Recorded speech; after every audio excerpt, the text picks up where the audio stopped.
Alam nyo, may napansin akong tatlong common topics ng mga grupong motorcycle riders. Well, yung unang topic is yung, alam mo ba pre, nagulat ako doon sa atake mo kanina doon sa kurbada.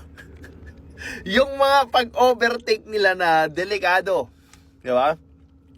And in some sense, it's not to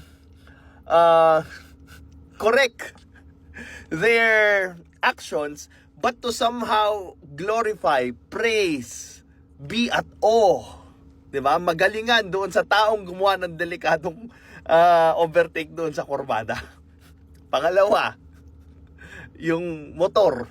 Parts ng motor mismo, diba? Ano yung upgrade sa mga motor nila, so on and so forth. Tapos, pag may babaeng backrider, yung grupo, ang pag-uusapan ng mga backrider yung kabit, yung kung sino yung nahuli, kung sino yung nag-sex kung kanino, and it's very understandable.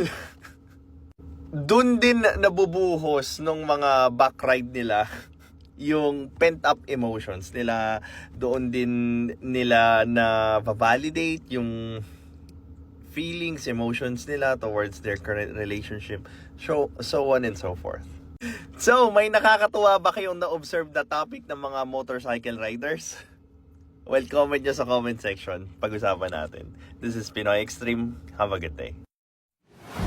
This is Pinoy Extreme.